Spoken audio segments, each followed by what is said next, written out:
बहुत समय पहले की बात है। बिलासपुर नामक गांव में सावित्री रहती थी। वो बहुत गरीब थी और वो 9 माह से गर्भवती थी। कुछ समय पूर्व ही उसके पति का बीमारी के चलते निधन हो गया। अकेले कमाने वाला जब घर से चला जाए तो औरत पर विपदा के पहाड़ टूट पड़ते हैं। सावित्री के दुख का सहारा उसकी सहेली बनती है। उसकी सहेली उमा भी उसी गांव में रहती है और घर परिवार से भी काफी अच्छी होती है। उसकी शादी को काफी टाइम हो चुका होता है, लेकिन अभी तक उसके कोई संतान नहीं हुई थी, जिसे लेकर वो बहुत परेशान रहती थी। तू फिक्र मत कर सावित्री, मैं तेरे साथ हूं ना। अब तू ही मेरा सहारा है उमा। मुझे तो समझ ही नहीं आ रहा इन हालात में मैं क्या करूं। इस छोटे से गांव में तो कोई मुझे काम भी नहीं देगा और जो मेरी हालत है इस वक्त पर तो मुझसे वैसे भी काम नहीं होगा। देख, जितना मेरे से बन सकेगा मैं तेरे लिए करूंगी। बाकी भगवान की मर्जी है, जो होगा देखा जाएगा। फिलहाल तो तू ज्यादा परेशान मत हो, वरना बच्चों के ऊपर असर होएगा। थोड़े ही दिनों बाद सावित्री को प्रसव पीड़ा होती है। उसकी पड़ोसन भागकर उमा को बुला लाती है। उस समय गांव में ही औरतें आपस में डिलीवरी करा लिया करती थी। उमा भी सावित्री की डिलीवरी कराती है। सावित्री के 2 जुड़वा लड़कियां पैदा होती हैं। तभी उमा का मन बदल जाता है और वो, हे भगवान, सावित्री को 2 बेटियां हुई हैं और मेरी तो कोई संतान भी नहीं है। अगर उसकी एक बेटी मैं रख लूं तो? नहीं नहीं, सावित्री कभी नहीं मानेगी।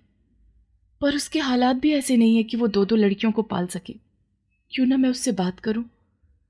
अभी वो बेहोश है, उसे पता भी नहीं है। अगर मैं उसकी एक बेटी को अपने पास रख लूं तो? उसके मन में बहुत सारे विचार उथल पुथल हो रहे थे।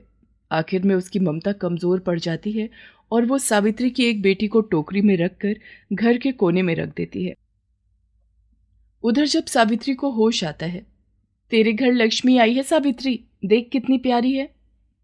भगवान तेरा लाख लाख शुक्र है, तूने मुझ गरीब पर कृपा करी और मुझे इतनी प्यारी बच्ची दी। आज अगर ये जिंदा होते तो कितना खुश होते।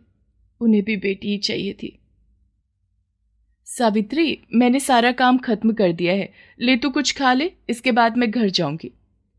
उमा सावित्री को खाने के लिए देती है और उसके बाद वहां रखी हुई टोकरी को अपने साथ ले जाती है। घर जाने पर, ये तूने अच्छा नहीं किया उमा, अपनी सहेली को ही धोखा दे दिया। कोई धोखा नहीं दिया है मैंने उसे। सोच कर देखो, क्या वो अकेली 2 बच्चियों को पाल सकती थी? हाँ, बस ये हुआ कि मैंने उससे बगैर पूछे उसकी एक बेटी ले ली। मेरी भी ममता के बारे में सोचो, मैं भी इसे इतना ही प्यार दूंगी जितना सावित्री देती। कुछ भी कह, पर मेरा मन ये देखकर बड़ा दुखी हो रहा है। अगर अब तू ये बच्ची उसके पास लेकर गई तो वैसे भी तू अपना भरोसा खो देगी। पर यहाँ आस पड़ोस में तू क्या बोलेगी? कहाँ से लाई है ये बच्ची? मैंने सब कुछ सोच रखा है। हम 1 हफ्ते बाद ही बच्ची को लेकर शहर चले जाएंगे। वहां मेरे मामा का लड़का आपको कहीं नौकरी दिलवा देगा। पर भगवान के लिए ये बच्ची वापस करने के लिए मत कहना। भगवान ने मेरी गोद नहीं भरी तो क्या हुआ? यशोदा ने भी तो कृष्ण को पाला था, मैं भी इसे पाल लूंगी। उमा की ममता के आगे चंदू कुछ नहीं बोलता। 1 हफ्ते तक उमा सावित्री की जाकर मदद करती है। सावित्री, बेटी का क्या नाम सोचा तूने? मैं तो इसे सीता कहकर पुकारूंगी। बहुत ही प्यारा नाम है। सुन सावित्री, अभी तुझे अपना ध्यान खुद ही रखना होगा। इनकी नौकरी शहर में लग गई है, हम लोग अब शहर जाकर ही रहेंगे। देखना, ना मुझे पढ़ना लिखना आता है ना तुझे। अगर मैं खत भेजूंगी भी तो तू पढ़ नहीं पाएगी, और मैं भी रोज रोज किससे खत लिखवाऊंगी। अब जब भगवान चाहेगा तो हम दोनों सखियां मिल लेंगी। उमा अपने पति चंदू के साथ बच्ची को लेकर चली जाती है, जिसका नाम उसने गीता रखा था। इधर गरीब सावित्री अपनी बेटी को जैसे तैसे पालने लगती है। सावित्री कभी किसी के गेहूं साफ करवा देती तो वो कुछ गेहूं दे देती। कोई अपने घर में किसी शादी ब्याह पर उसे बर्तन मांजने या खाना बनवाने के लिए बुला लेता तो वहां काम करने लगती। बेचारी बहुत गरीबी के दिन देख रही थी। तभी एक दिन गांव की सेठानी उसे बुलवा भेजती है और वो अपनी छोटी सी बच्ची को लेकर वहां जाती है। बेटी का रिश्ता तय हो गया है। मुझे अपने घर में एक काम वाली की जरूरत है, तो मुझे सावित्री तेरा ख्याल आया। बता, क्या तू मेरे यहाँ काम करेगी? कैसी बातें कर रहे हो मालकिन, आप काम बताओ और मैं ना करूं। पर तेरे पास तो इतनी छोटी सी बच्ची है, तू कैसे काम कर पाएगी रे सावित्री? मेरे अलावा और कौन कर पाएगा मालकिन? जिसको पैसे की और खाने पीने की जरूरत होती है उसे ही पता होता है कि काम उसके लिए क्या है। चल तो फिर ठीक है, तू कल से काम पर आ जा। दोनों टाइम का खाना दूंगी और 10 रुपया महीना। सावित्री खुशी खुशी अपनी बेटी सीता को लेकर घर आ जाती है। उधर उमा, शहर में उसके पति की अच्छी खासी नौकरी लग जाती है। गांव का घर बेचकर वो शहर में एक अच्छा सा घर खरीद लेती है। गीता को वो बहुत प्यार करती है। उसके लिए उसने ढेर सारे खिलौने खरीदे, अच्छे अच्छे कपड़े भी पहनाती। इसे कहते हैं किस्मत। एक ही माँ के घर में पैदा होने के बाद भी दोनों बच्चियां अलग अलग जगह पर पल बढ़ रही थी। एक को सारी सुविधाएं मिल रही थी और दूसरी के पास 2 टाइम का दूध तक नहीं था। धीरे धीरे वक्त बीतता है और दोनों लड़कियां 9 साल की हो जाती हैं। नहीं माँ, मुझे भी पड़ोस वाली मीना की तरह ही सुंदर सी फ्रॉक चाहिए। तूने पिछली बार बोला था मुझे कि अगली दिवाली पर तुझे अच्छा सा फ्रॉक दिलाऊंगी। माँ, इस बारी भी तूने मुझे पुराने कपड़ों में ही रखा हुआ है। देख सीता, तू बहुत जिद करने लगी है। कहा ना बिटिया, पैसे नहीं है मेरे पास कि मैं तुझे नया फ्रॉक दिलाऊं। मासूम सी सीता मुंह फुलाकर घर के बाहर बैठ जाती है। आस पड़ोस के बच्चे नए नए कपड़े पहनकर बाहर खेल रहे होते हैं। उधर शहर में गीता, मुझे तो माँ ये सारी फ्रॉक पसंद है, आप सारी क्यों नहीं ले लेती? अरे मेरी प्यारी बिटिया, तेरे को जो जो फ्रॉक पसंद आ रहा है तू वो रख ले, फिक्र क्यों करती है? मैं तुझे बाद में और नई नई फ्रॉक दिलाऊंगी। और ये सुनकर गीता बड़ी ही खुश होती है और अपनी पसंद के 4-5 फ्रॉक ले लेती है। गांव में अपने घर के बाहर बैठी उदास सीता, क्या होली क्या दिवाली, उसके लिए तो सब दिन एक जैसे ही थे। सावित्री बड़ी कोशिश करती लेकिन मालकिन के दिए हुए कपड़े ही वो सीता को पहना पाती है। एक दिन गांव की सेठानी का देहांत हो जाता है। उसकी बहू पुराने सब नौकरों को निकाल देती है। मैं आपके पैर पड़ती हूँ, मुझे नौकरी से मत निकालो। मेरे सर पर तो आदमी का साया भी नहीं है। मैं और मेरी बेटी कहाँ जाएंगे? यहाँ रोना धोना मेरे सामने तो बिल्कुल मत करो। एक बारी जो मैं सोच लेती हूँ मैं वही करती हूँ। और मुझे अपने इस महलनुमा घर में तुम जैसे फटीचर लोग नहीं चाहिए। चारों तरफ गरीबी का ही माहौल बना रहता है। लाचार सावित्री अपनी बेटी सीता का हाथ पकड़कर घर की तरफ आती है। काम छूटने की वजह से वो बहुत उदास होती है। अचानक से ही उसे चक्कर आते हैं और वो गिर जाती है। माँ, माँ, उठो, उठो माँ, आंखें खोलो। माँ, तू आखिर क्यों नहीं बोल रही? तू मर गई क्या? मासूम सी सीता अपनी माँ के गालों को हिला हिला कर अपनी माँ को उठा रही थी। तभी आसपास के लोग सावित्री को गिरा हुआ देखते हैं और कुछ लोग आकर उसके मुंह पर पानी के छींटे मारते हैं। सावित्री को जैसे ही होश आता है वो सीता को गले लगाकर रोने लगती है और फिर उठकर अपने घर आ जाती है। माँ, तुझे क्या हुआ था? मैं तो बहुत डर गई थी। मुझे तो लगा तू मर गई। अब मेरा क्या होगा? बस यही चिंता तो बेटी मुझे दिन रात खाए जा रही है कि अगर काम ना मिला और मुझे कुछ हो गया तो तेरा क्या होगा?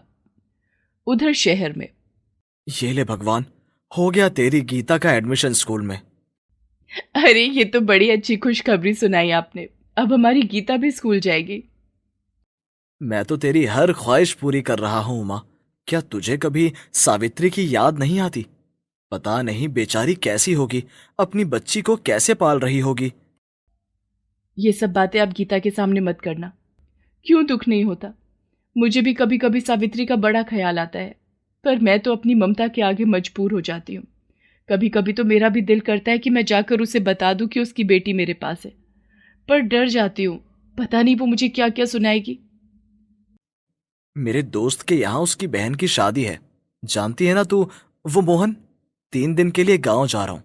तू कहे तो सावित्री से भी मिलाऊं, कुछ थोड़े बहुत पैसे भी दे आऊंगा बेचारी को, और उसकी बिटिया के लिए भी कुछ ले जाऊंगा।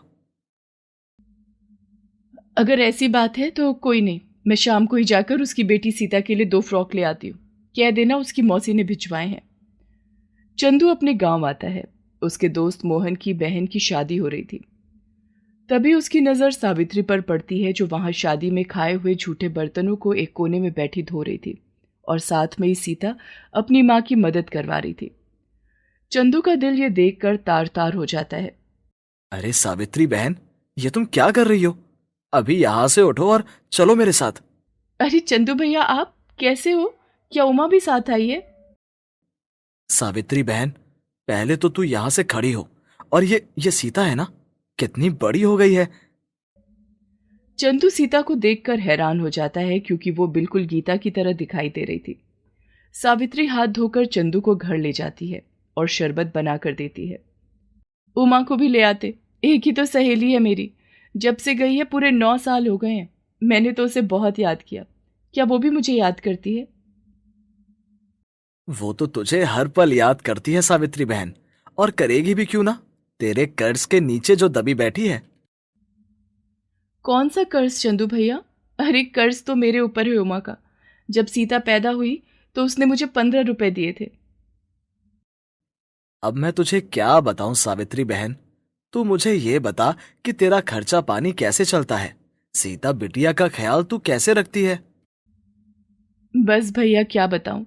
पहले सेठानी के यहाँ काम करती थी, उनके गुजरने के बाद वापस किसी किसी के यहाँ काम करती हूँ। कोई बुला लेता है तो 1-2 टाइम का खाना मिल जाता है। और सीता का जो हाल तुम देख रहे हो, बेचारी बच्ची कुछ नहीं मांगती।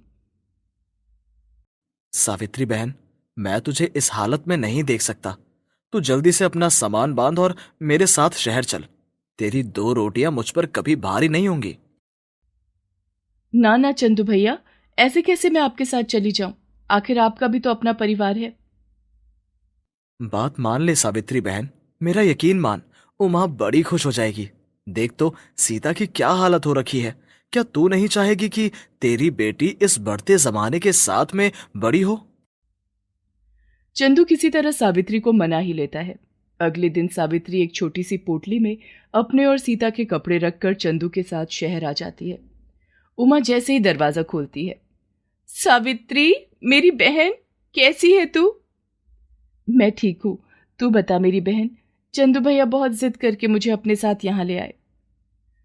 सावित्री और उमा दोनों गले मिलकर रो ही रहे होते हैं कि अंदर से गीता भागते हुए आती है और सीता को देखकर हैरान हो जाती है। अरे तुम तो हूबहू मेरे जैसी हो। गीता के ऐसे बोलते ही सावित्री की नजर गीता पर पड़ती है और वो देखती है कि सीता और गीता दोनों एक जैसी हैं। वो आश्चर्य से उमा की तरफ देखती है।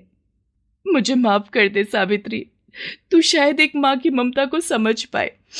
मेरे मन में उस दिन तेरी 2 बच्चियों को देखकर लालच आ गया। तू मुझे माफ कर दे सावित्री, तू मुझे माफ कर दे। तभी वो गीता को कसकर गले लगा लेती है। देख बहन सावित्री, उमा ने जो कुछ भी तेरे साथ किया है ममता में आकर किया, पर जब मैंने गांव में तेरी इतनी बुरी हालत देखी तो मुझसे रुका ना गया। ये दोनों बच्चियां आखिर हैं तो हमारी ही ना। अब तू सारी नाराजगी छोड़ और मेरी बहन की तरह इस घर में रह। शायद भगवान की यही मर्जी होगी, ये दोनों बहनें अलग अलग ना हो। ये बिल्कुल ठीक कह रहे हैं सावित्री, मान जा। हम दोनों अपनी बच्चियों का बहुत अच्छे से ख्याल रखेंगे। इन्हें अच्छी पढ़ाई करवाएंगे और इन्हें जमाने के साथ चलना सिखाएंगे। काफी देर तक सावित्री को कुछ समझ में नहीं आता, पर जब चंदू और उमा उसे समझाते हैं तो वो राजी हो जाती है। सीता और गीता दोनों बहनें हैं, ये जानकर वो दोनों बड़ी खुश होती हैं और गले लग जाती हैं। चंदू सीता का एडमिशन भी गीता के साथ स्कूल में करा देता है और यहां से सीता और गीता दोनों की किस्मत एक जैसी होती है। सारा परिवार साथ रहते हुए खुशी खुशी जीवन बिताने लगा।